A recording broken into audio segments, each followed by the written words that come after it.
Hi everyone, and welcome to another episode with me, Nora Jane, and we have Lynda with us. She is my own tried and true personal herbalist, and I'm so excited to have this interview with her because I think a lot of people sometimes don't appreciate or understand the power of plant medicine, and I want to share some of Lynda's good work. I've used her. I love her work. I love her herbs. They're powerful, they're potent, and they work. So Lynda, welcome. Thank you so much for joining us tonight. How are you? I'm all right. Thank you very much, Nora. Thank you so much for asking me.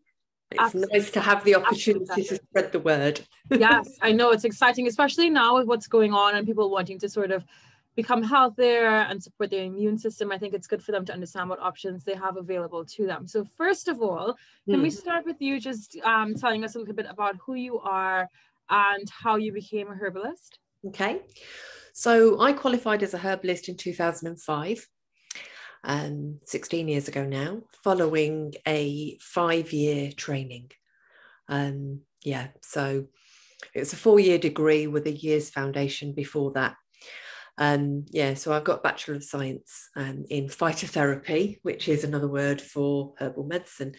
And I've been practicing ever since. I was fortunate when I first practiced to work alongside or in an established practice. And all the way through my training, I was also fortunate to have an apprenticeship.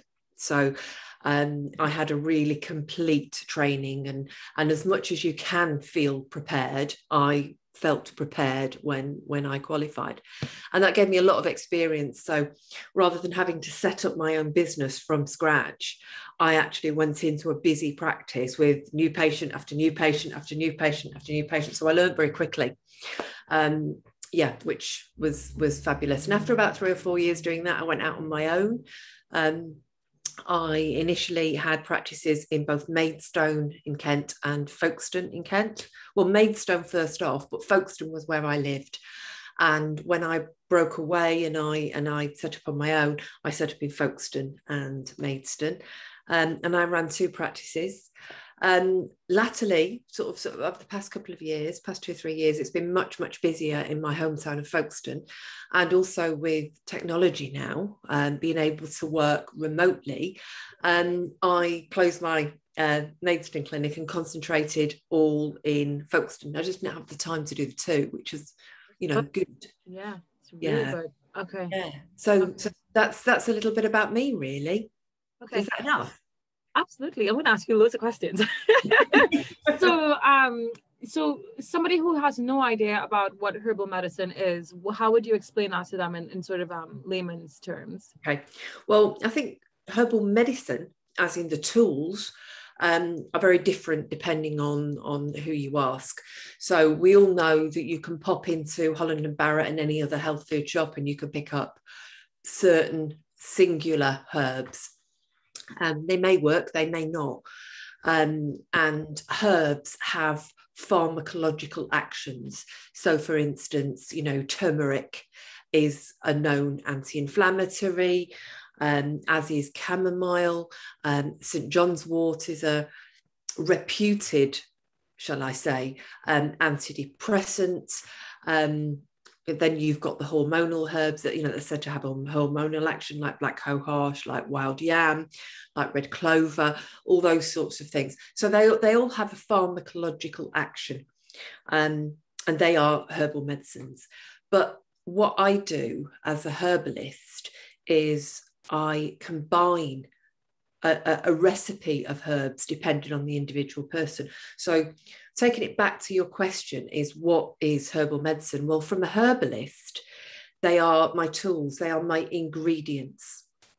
And I decide on which herbs to use for people based on usually about an hour's long consultation where people tell me their story.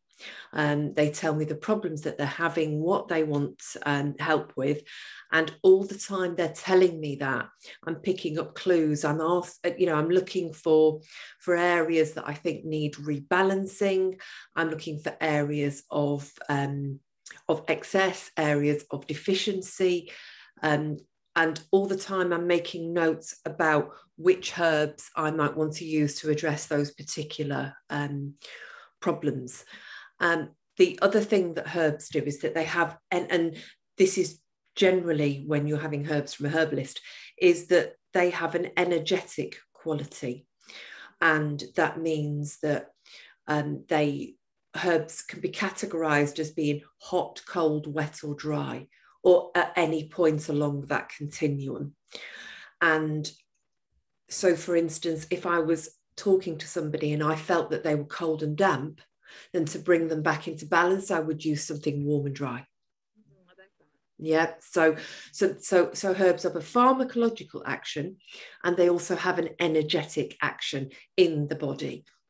And so yeah, that's when somebody has seen a herbalist, rather than maybe just going and buying 3 different herbs off the shelf, what you get is in fact, I'll show you. I'll go and get. Good, yeah. These what I like, so you can see it like in real time, yeah. And I have those bottles, guys, and they are great value. Like, you get a lot in them, and they're powerful. They're brilliant, aren't they? So these are 1 litre bottles of my ingredients. Yeah, and then what I do is I might decide that somebody needs. So we work on a week's prescription, and generally I prescribe about 105 mils per week, which equates to 7.5 mils a day. So when I'm building a prescription, I'm thinking, right, okay, they need 105 mils in a week. So they might need 20 mils of turmeric. They might need 30 mils of milk thistle. They might need 5 mils of golden seal. They might need 5 mils of black cohosh. And I'm building that prescription. And then what I would do is I would times that by 5 and put it in one of these bottles. I like it. I think they're great. Yeah. Yeah. Then, so this, which is the thing that you would receive, is 500 mils. So that's 5 weeks worth of medicine. And then what you do is you pour it into a little glass measure, top it up with water, and take it twice a day. So that's generally how I prepare my liquid medicines. I was going to say something else. I'll come back to it. I'm sure it will come back to me. But yeah, so I also do dried herbs as well. So I will sometimes prescribe teas. They're not as easy for the patient to take because you need a lot more tea, because these things are a lot stronger.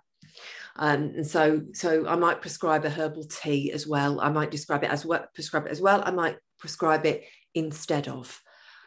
Also, I sometimes make suppositories and pessaries. You read my mind. I was going to talk about that. I was going to find a nice way to like introduce that, because like the herbs are not just, it's not just like having a tea or a tonic. There's so many different ways that you could use them. And talk about the steaming as well, herbs for vaginal steaming, because people are like, oh, like we don't talk about that. That's good stuff. Yeah. And more so now, I think, there's a whole movement, the noni steaming and stuff. It's quite, and it's a really useful tool. It's a really useful way of introducing herbs into an area topically that might ordinarily have been difficult. Yeah. And I'm gonna run back a little bit. So you spoke about, and I like to take notes because my memory's like sometimes. So we spoke about, you mentioned getting herbs from Holland and Barrett, and that's something that I wanted to talk about, because a lot of the times people think that they could sort of self-medicate, and I think that's okay if it's for, say, like a bruise or something like that. But if you're looking at like supporting the immune system, or if you're looking at having things like insomnia, like I came to you because I was like having trouble sleeping amongst other things, but the sleep, for example, and the concoctions that you put together, you can't necessarily find those blends in a store like Holland and Barrett to the quality of what you produce without all of the added, gunk, etc. So I wanted to sort of encourage people to come away from, if possible, going to what I believe is sort of a monetized franchise of stores, which had good intentions. I'm not saying anything is wrong with them, but I feel like now it's better to go to a herbalist and have a personalized prescription made up, because then you could understand through the consultation, which I think is amazing. I found it quite therapeutic, because it's like you're telling your life story. you're telling your life story, and you're really you're getting to the root cause of what may present as one problem, but actually maybe something else. And you're getting a herbal remedy that's put together based on your likes and preferences as well. Because, for example, licorice was one of the things that we talked about going in, but I didn't like licorice, so you added different things in there. Yeah. So that was the first thing. If you can get to a herbalist, try it. Try it and see and get educated around what the different herbs are. So if you do decide to go into a place like Holland and Barrett, you're going there with knowledge. And the second thing, the yoni steaming movement, some people might not understand the term yoni. I just use vagina. It's vaginal steaming, and I've spoken about that already quite some time after reading the book called Pussy, which I thought was amazing. And people so good. And people are like, oh, Nora, you can't talk about that. But like, you know, women's health, like, you know, there's so many issues that we deal with health-wise with women, and we don't really talk. I won't go into much of it now, but just on a general, you know, from a general framework, I think things like I have my pot of herbs I steamed yesterday, and I used some of the herbs that you prescribed for me. Yeah. And it's so relaxing to just have your pot, put your herbs in, sit on the seat, wrap yourself up, and have a good steam. Like you feel so much better. So that's something that I know it's not taboo. It's becoming more spoken about, but I want people to try different things. So yes. So another question: what are some of the more common things that people tend to come to you for now? Maybe with, you know, Corona and the pandemic. What do people come to talk to you about? Oh, well, you know, lots and lots and lots of things. So menopause is a big thing. Yeah, I have a lot. It's probably my age as well, being 56. I think you tend to sort of attract, yeah, you know, people who reflect. And so, yeah, I treat lots and lots of people that are going through the menopause. Do you want me to just list these things, or do you want me to talk a little bit about? Yeah, so things like hormonal balances. So I'm going to talk about some things that are quite popular. So immunity, I know fertility issues are quite big. I know people who have trouble getting pregnant, or people who have trouble with miscarrying. What are some other things that are acne, weight gain, weight loss? Those are the main things that we get a lot of questions about. Can herbs support with that? Should we talk about them one at a time? Absolutely. Excellent. That'd really that helps sort of like clarify for me. So immunity is really important at the moment, isn't it? So with any virus or cold or infection, from a herbal medicine point of view, we're looking at what is going on in the body, and how can you strengthen the body's resilience. So that, because the body knows, generally speaking, the body knows how to deal with things that come its way and deflect them and fight them. And what we need to be doing is looking at ways that we can support the body's own processes. So there are things like that, well, there's all sorts of herbs. There's echinacea, there's elderflower, elderberry, chamomile, wild indigo, there's many, thyme, sage, there's many things that have like antibacterial, antiviral actions in the body. And what the herbs do is they support the body's own mechanisms for fighting those things. Then there are a whole host of herbs that have been bandied about over the last 18 months in terms of potentially having a very specific action. And they, you know, I'm using all those herbs at the moment. You know, there's all sorts of things. There's Chinese skullcap. There's something called andrographis, and I can't remember the common name because herbalists tend to work in Latin names. So that we don't get confused, really, because there's generally only one Latin name for a plant. Some red sage. There's all sorts of things that are helpful for supporting the body's own defenses. But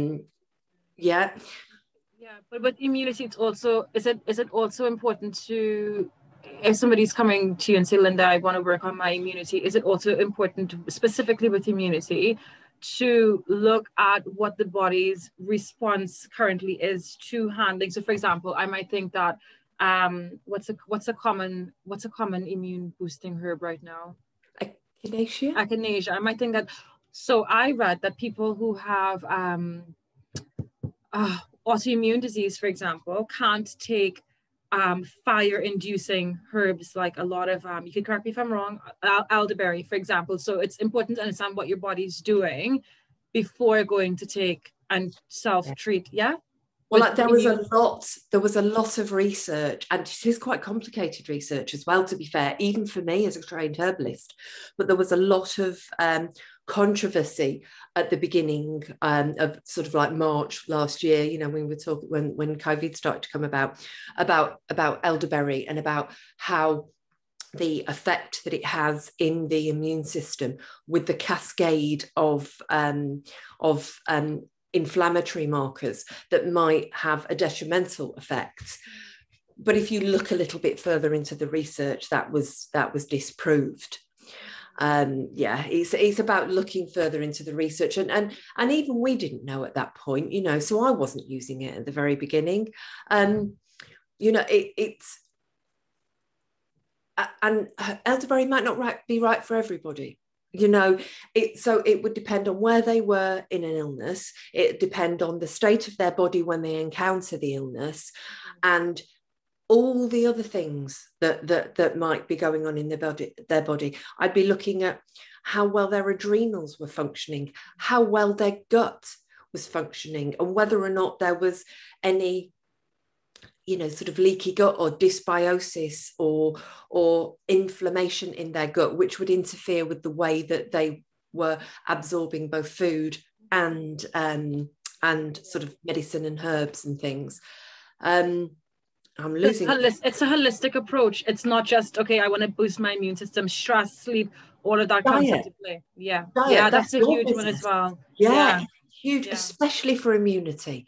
You know, I mean, and to be fair, if you're acutely ill, you probably don't want to be eating that much anyway, because your body, as you probably know, because your body's healing resources need to go to, rather than worrying about digestion. I mean, you know, you need to make sure that you've had food and nutrition inside you, but it's complicated when you're very, very poorly, because, you know, sort of the body's resources will go more for keeping you alive than digesting food at that time.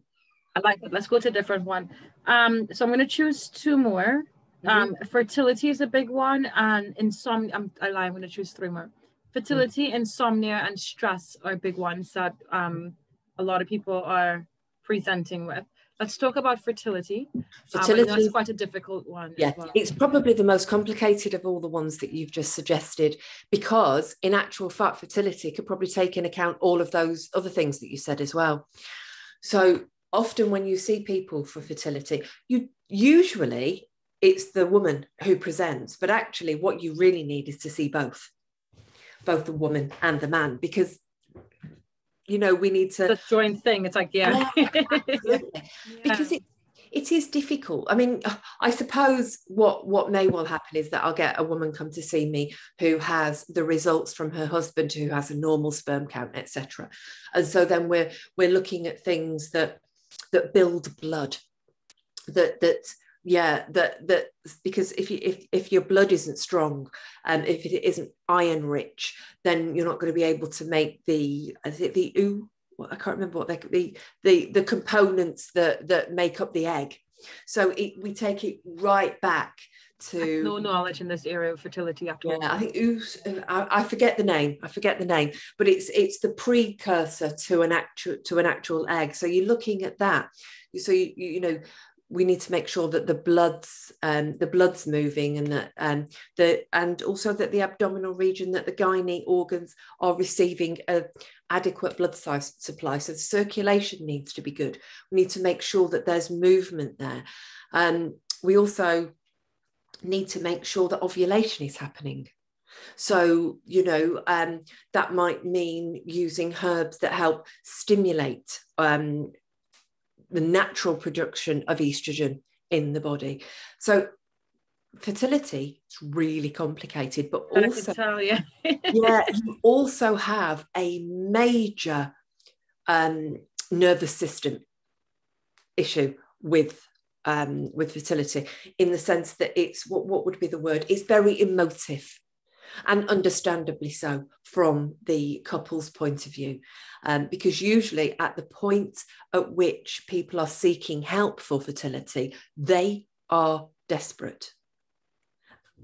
Yeah, and usually, and they so want to be pregnant. And so every month there's that build up. Am I pregnant? Am I pregnant? Am I pregnant? No, I'm not. And that, you know, it's hard. And you need to be able to support a couple through that procedure, you know, through that process as well. And I also ensuring that people are enjoying life as best they can, you know, not just all being about the absence, yeah, of a that's true as well, because a lot of times they say that. I've had clients who in the past have been trying for years and years and years, and it's sad, it's heartbreaking to see the pain that they go through, and then, you know, they are at a point where they feel desperate, and then they get to a point where they just let go. Yeah. And then that's usually the point when they get it's funny how life works, you know. It's like when you want something so bad, like, you know, not speaking of fertility, but, you know, anything in life, you just want it so desperately. And the minute you decide, okay, like, that's fine, I've let go, I've moved on, that's when it comes to you. So it is, I really do agree with the enjoying life aspect, because it does help you to sort of let go and focus on other things that also contribute to the enrichment of, you know, life and the human experience.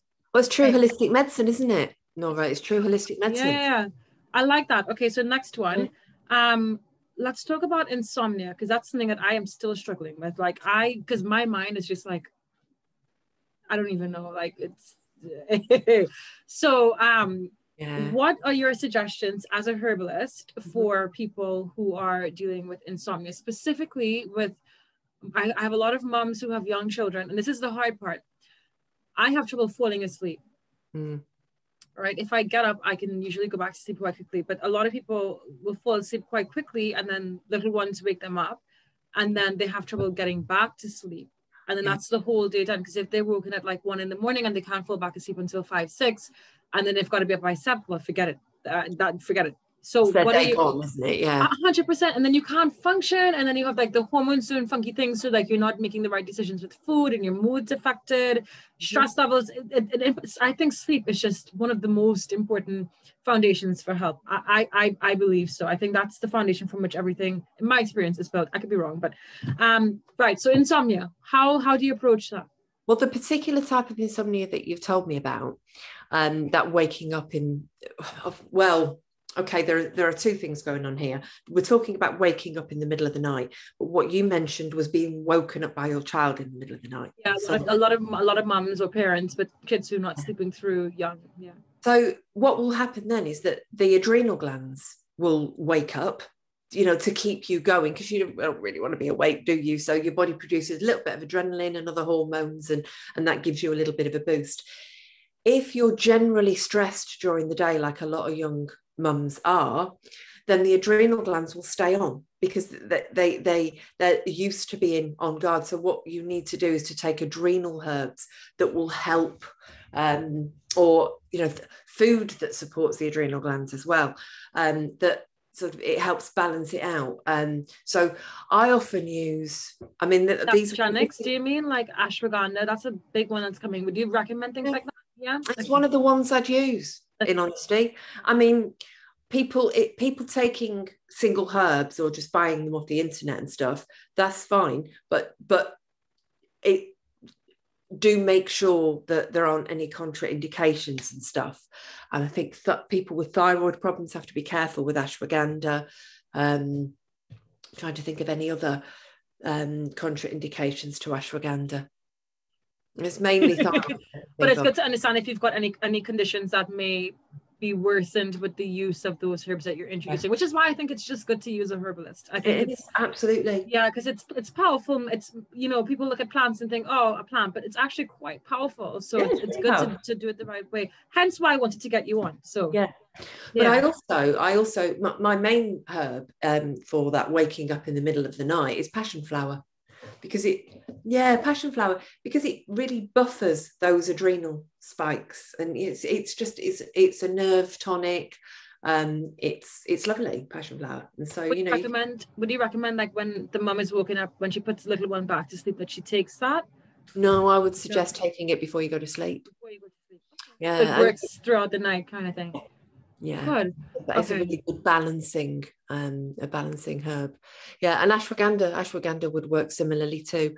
California poppy is another one. There's a few that I might try. That's a strong one, the California poppy. I like that one. And valerian. Okay, so people who have trouble falling asleep, because you made me a lovely selection of herbs.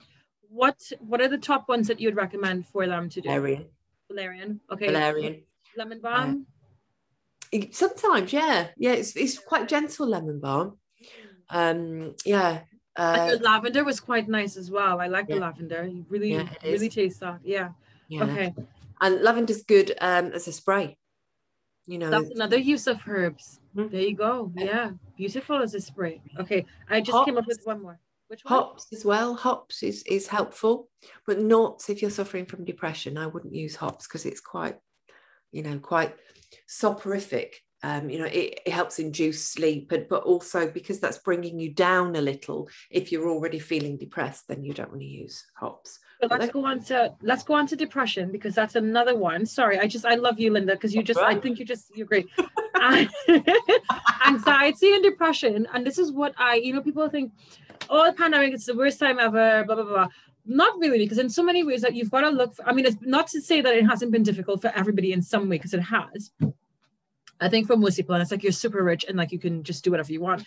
Exactly. But I think for the majority of people, like it's been challenging in different ways. But what's been presenting a lot is that people feel more comfortable in talking about, and I don't want to just say mental, but also their emotional state of well-being as well. Yeah. And a lot of people feel, more comfortable and confident in saying, listen, I'm anxious, I'm stressed, I'm depressed. Mm-hmm. I don't feel great. My mood is low. And I think it's wonderful, because we're human beings. You're not meant to be on a high all the time, but neither are you meant to be on a low. I think it's a nice equilibrium, a nice balance, because you're meant to experience the dips and the throws and the highs and the lows as well. So what's your approach as a herbalist with dealing with anxiety, depression, worry? Okay. Well, depression, always under consultation, because you really need to keep an eye if people are depressed. Regular meetups with you, or regular, okay. It's one of those conditions where I see people really quite regularly if they're depressed. Also anxiety as well, to a degree, because they can lead, anxiety can lead on to that. But anxiety can present in it doesn't present in lots of different ways. It's nearly always a speeding up of things, anxiety. Sometimes you might get like zoned out with anxiety, but mostly it's a speeding up of things. It's your thoughts and your movements, and you can't focus and that sort of thing. And so I would use grounding herbs and things to calm the mind. I'd use things like skullcap. Scutellaria is the Latin name for that, because it's really helpful for calming the mind. Oats, because they're a strengthening nerve tonic. So I would use oats, I would use skullcap. I would use something called wood betony, which is a grounding herb. So it helps give you roots. The other thing that I would do with anxiety is I would be looking at somebody's diet and making sure that they're not overdoing sugar and caffeine. And I have coffee right there. Well, I had one before I came on the meeting, because I'm not great in the evenings. So let's talk about that. So people, because a lot of because I drink coffee. Like I've had the worst, like what are we on today? I don't even know the days of the week like now. So like I've not great sleep at all this week, and I usually don't have coffee. Like usually I have coffee first thing in the morning and that's it. But today, like I'm hanging and I'm like, okay, I have to have a cup. And I have it and I just feel so jittery after. So, but I still want it. So for people who are like, oh, I can't do it on my coffee, what would you recommend for them to have, like something, a sort of a good replacement? Well, if you think about coffee, coffee is a plant, isn't it? You know, it's but what it does, it is so, this is how I describe coffee to people. It's so powerful that what happens with coffee is that it strips your adrenal glands of the energy. So the coffee doesn't give you the energy, but the coffee stimulates your body to create more energy. But with coffee, then your body creates more energy than what it has if you're in a deficient state. So if, for instance, you're not in a deficient state and normally you're very balanced and you just have a coffee, make you quite alert and you've got no side effects from that. But if you are in the least bit deficient, in just deficient really, then the coffee will stimulate your adrenal glands and your circulation and then leave you in a state of deficiency. So therefore, then you might start getting palpitations, you might start getting jittery whilst your body tries to compensate. That's a really good, I like that. And it's good to understand how the body responds. So people to things, yeah. Because it makes sense, doesn't it? But what you can do is you can use that adaptogenic action. You can use that with herbs that are not as high flying and as damaging and stimulating as coffee. So there are other things, you know, ashwagandha is one of them, you know, borage is another, licorice is another. There's dandelion root. It's not an adaptogen, but it supports the liver. It supports the liver. That's really helpful for the liver. But sort of things like astragalus, milk vetch, which you might have come across. Yeah, eleutherococcus, which is Siberian ginseng. Ooh, that's a powerful one. Yeah, but it's not as powerful as coffee. Ah, see? Yeah. That's interesting. So, but they have that, you know, that ability to lift the body and help you focus, but without stripping the body. And also what you would do, or what I would do if I was giving somebody a prescription, is I would make sure that there were other things within the prescription to help build and support the adrenal glands and support the circulation and support the liver and the kidneys. And so it would be a very rounded prescription aimed at lots of different areas to support the fact that there was maybe one or two in there to help raise energy. That makes a lot of sense. Yeah. That makes a lot of sense. Okay, so anything else with depression, anxiety, and worry, or on that area that you, and like maybe not from a tonic approach, but anything else that you'd recommend somebody doing? Well, what I did want to say was, you know, we mentioned sort of about sort of coffee substitute. Rosemary is quite good for that. You can get rosemary is really gentle, but it stimulates circulation to the brain, doesn't it? So it's a good alternative. And actually, ginger. And which one? Ginger. I didn't know that. So when I was doing my second master's, I failed my microbiology so hard. Isn't it just? Oh my God, it's so hard. And then I was watching Nick Pelosi. He has fantastic documentaries or docu-series on different, health topics. And he had one on brain health and memory. And he was saying that the doctors, when they're going through junior school or whatever it is, the 7-year thing, they use calamus and rosemary to help stimulate the brain. And I had diffusing rosemary on my skin, calamus, and I passed with a distinction. So the stuff worked. Oh, fabulous. The rosemary, I love it. Okay, last one. Let's talk about stress. I think that's a big one. And I think the ones that we've mentioned will sort of, in a way, support weight loss because you'll be doing the right things in a way, but that's a whole different topic anyways. But stress, that's a big thing. Yeah. So stress is all about the adrenal glands.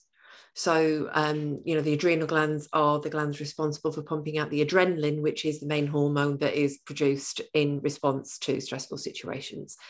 And so calm the adrenal glands, support the nervous system, support the nervous tissue, support the nervous system, calm down the body. That is what I would do for stress, really. And it would be sustained treatment generally to help support the body and increase the resilience. I'm trying to remember the guy's name, the there is a whole, Seeley, I think his name is.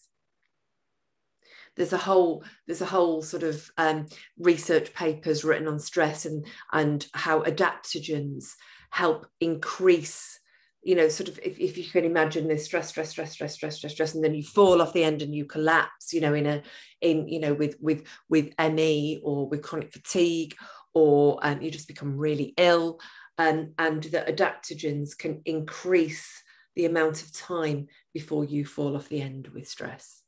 I like to look at it. It helps you adapt to stress over a period of time, right? Helps body to cope with it. And since we've mentioned it, we're just going to touch on weight loss because we have you here, and that's what most of the people on my community come to me for. They want to lose weight, get healthier, etc. Talk to me about that. What's your experience with weight loss? Okay, so I usually suggest people like you, you know, sort of, well, you know, people who know a lot about sort of exercise and keeping people motivated and all that sort of stuff. So that's all really important, as is eating.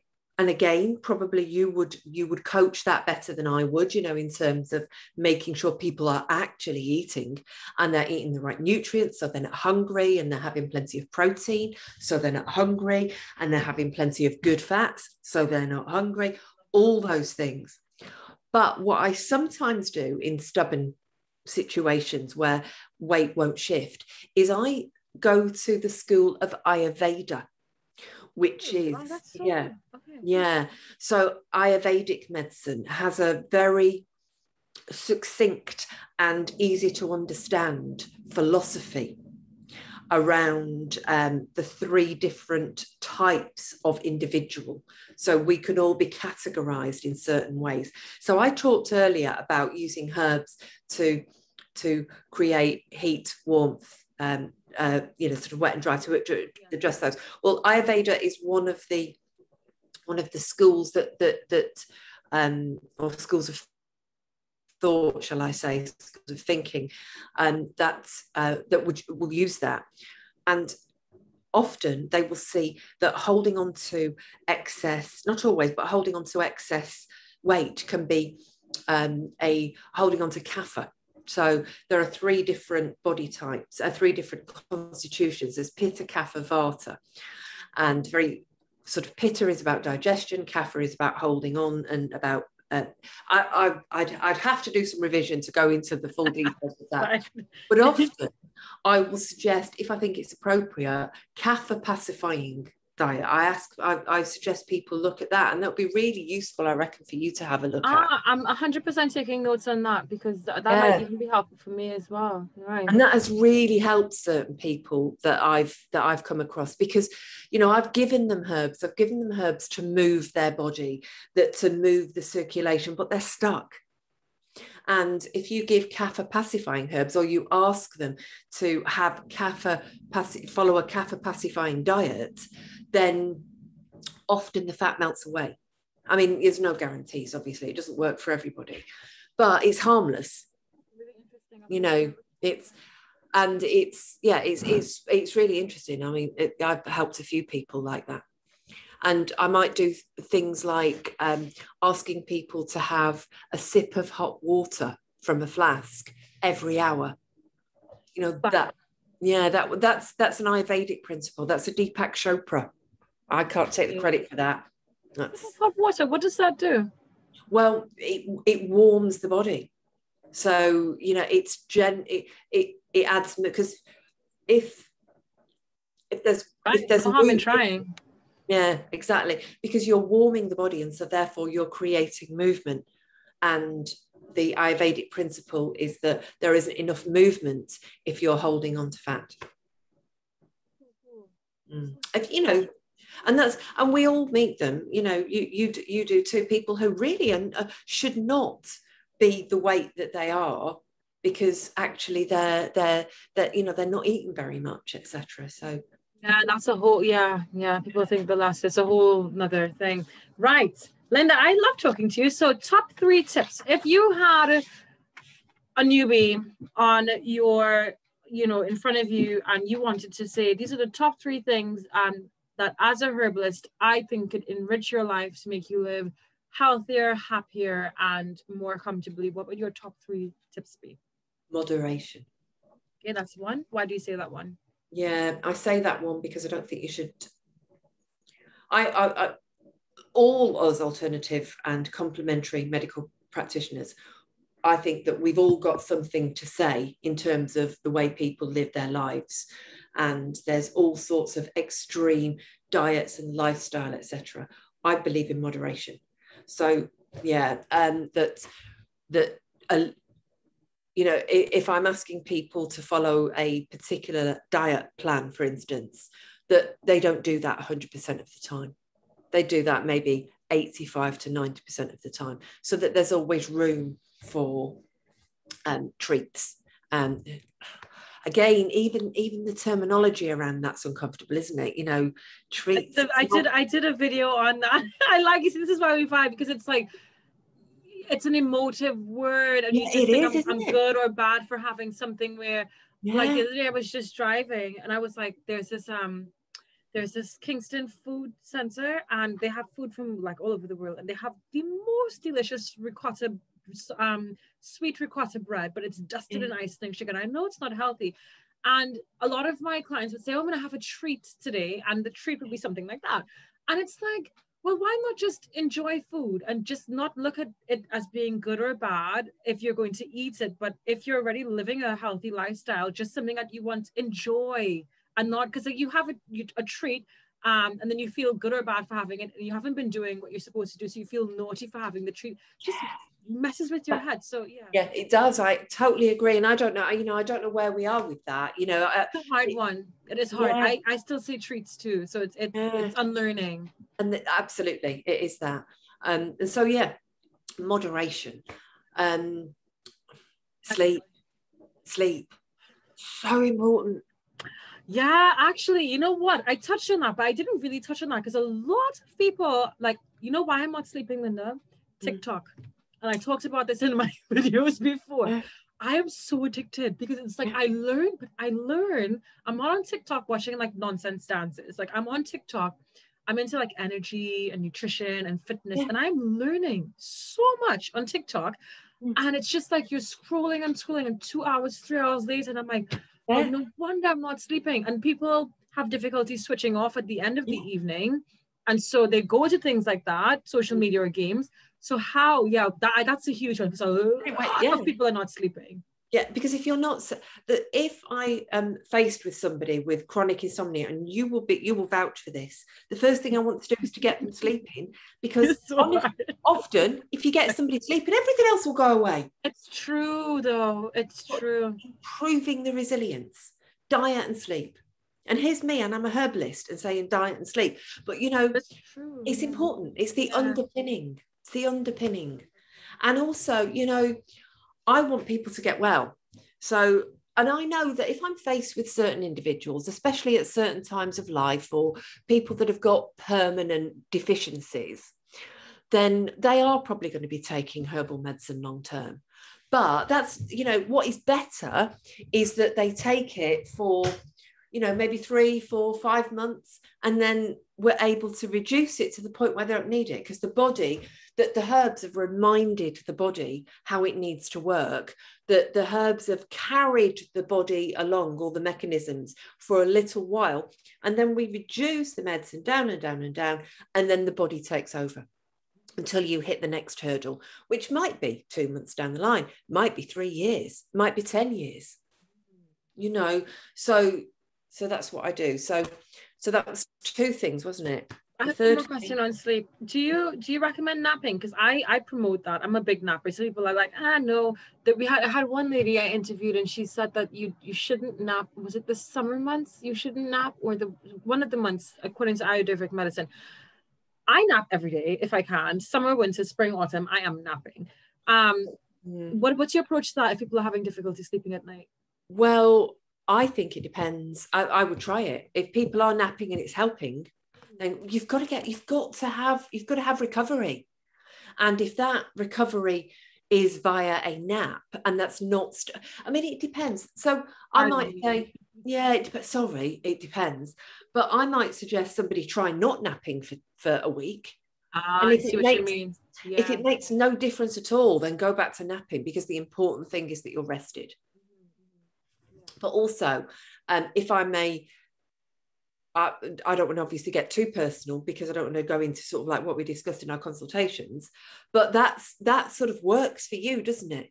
That you... Yeah, I came to you, one of the things, I wasn't sleeping and I nap, and it works 100%. If I don't nap in the day, most days, like I haven't had a nap today, hence my coffee, I'm hanging. So yeah, 100%. And this is why I brought you on, because I've used you, and it works, the back and forth and the trying the different things. Because what I also like about you said, if it doesn't work, and I might say to you, oh, Lynda, that didn't work. And we try a different way. So it's a continuation of that as well. So yeah. I mean, this, you know, you can see, I don't know how many I've got, must be 150 different liquid herbs behind me. So there's lots of different things that I can use. So if presented with insomnia, there are 20 things up there that might help. So it's a case of figuring out which of those 20 would be best for you. Yeah, based on what type of insomnia you've got, your own constitution, that's, you know. It's so much you could talk about with it, right? Yeah, I know. Okay, so last one. So moderation, sleep, and what's your last one? Positivity. That's a different one. Let's talk about that. Why would you choose that? I think so. And the herbs will work regardless, because they have pharmacological actions and they have these wonderful energetic actions in the body.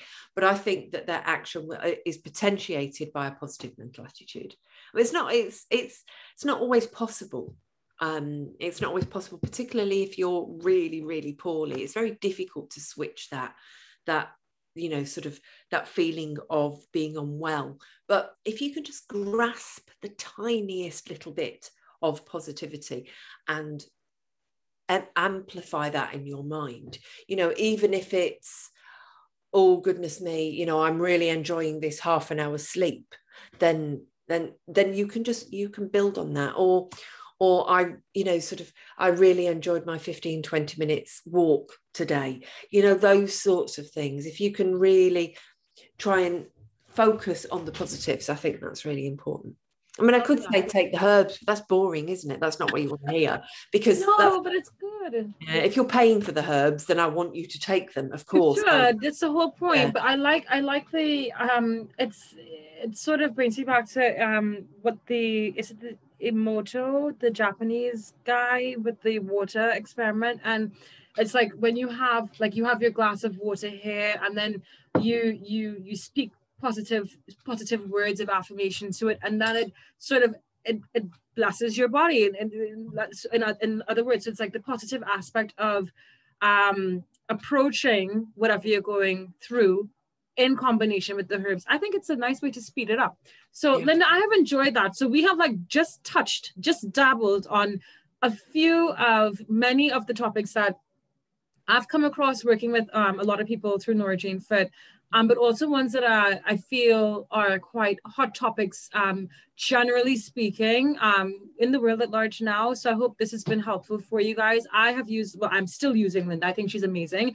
I don't promote people who I don't feel genuinely benefit and give value to others. So I want you guys to try Lynda. She's amazing. She's very reasonably priced compared to other herbalists that I've found, and her consultations are amazing. And I'm not saying that because she's here. I'm not trying to be nice. I genuinely mean it. Like, her consultations are fabulous. She's so easy to talk to about very personal things. And I'm saying this from experience, and she makes you feel so comfortable, and you get a first-class experience. If you're struggling with anything that you've, gone to traditional, I don't want to say traditional medicine, but it's traditional medicine. Like, you've gone to the GP, you've, tried a whole bunch of different things and it hasn't worked, consider herbal medicine. Because you guys know all about the natural approach anyway. So consider booking a consultation with Lynda, speaking with her about what's happening, trying the herbs, give it a good few months to see what works, and be honest and try different things. Come back to say, yes, this has worked, this hasn't worked, personalize it, and see the magic that it does. I mean, it's great stuff. So Lynda, with that being said, where can people connect with you? Because you said that you are in Folkestone now. But I'm in Folkestone, yeah. I mean, I have to say that the very best thing is to be able to see a herbalist face to face. Okay. So it's great if you can find local people. But that said, if you really want to see me, then I will do online consultations. It does work though, because like I was very much because I was in a clinic before, face to face, which was fantastic, and then they shut down, and then I found you, and I thought, online does it really work? But actually, it does. We can make it work. We Yeah, can you make can. it's safe. I mean, there are certain things, you know, obviously if I need to be able to see something, or, you know, but and I just post the medicine out to people. That what I really like is if people email me first off, because what I try to do, and you will know this, Nora, is I'm really transparent. So the minute people email me, then I send straight back a long article for them to read, explaining what I do, how I do it, and what I charge. Yeah, your fees are I find very reasonable though, and you ship stuff out. You ship stuff out quickly, so it's not like a long way. And I know people are like, "Oh my God, this is too good to be true," but it's not. Like, it's true. She's excellent. So sorry. Okay, I'm gonna stop. Thank you. Really want people to try it, because like there's so many people who I'm just like, please, like, consider something different. And here, you know, here you are. And it's not either or either, because, you know, sort of I'm medically trained. You know, we in our 5 years of training, we also learn how to interpret blood results, how to work alongside pharmaceutical medicines, how to do physical examination, although that's not going to happen, obviously, you know, remotely. But we're trained in doing all that. You know, we have conventional training as well as learning about the herbs. And so if somebody feels that they can't try herbal medicine because they've got a list of 7 or 8 different pharmaceuticals that they're taking, yeah, it's fine. I can work with that information, providing that I know. There will be certain herbs that I wouldn't use because they might interact with medicines. You won't know that if you go and buy it on the internet. Exactly. And herbs, I find, are just, you know, when you talk about things like skullcap and ginseng, and you hear some of these that people have, like the ginseng, for example, is one that a red flag in my mind. They're like, that's not a herb to mess with. Go to a herbalist, you know, get somebody who knows more and can guide you, even if it's for a short period of time. So I'm going to put Lynda's contact details on the bottom of this video, so you guys can reach out to her. Absolute pleasure. You guys can reach out to her either in person if you can get to Folkestone, or virtually. Give it a try. If you do try, let me know how you get on. I am 100%, and actually we need to book our next fall consultation, don't we? So it's too busy. Yeah, I know, it was me. So guys, well, it's both of us really, though, isn't it, in that sense? And that's the thing I like. You're flexible as well, you know, like I don't have a bad word to say. Some people could be like, terrible, but I have a bad word to say. So thank you so much, Lynda. It's been a pleasure. I know we said 45 and we're like almost an hour, but it's okay. Any last words or anything else that you want people to know before we go? Oh, just thank you. And, you know, I try to be approachable. I'm a real person. Oh, you're lovely. Thank you so much. I will hopefully talk with you soon. And thanks, guys, for listening. And everyone, have a good day wherever you are. And we will connect later. Take care. Take care. Bye-bye. You're welcome. Bye.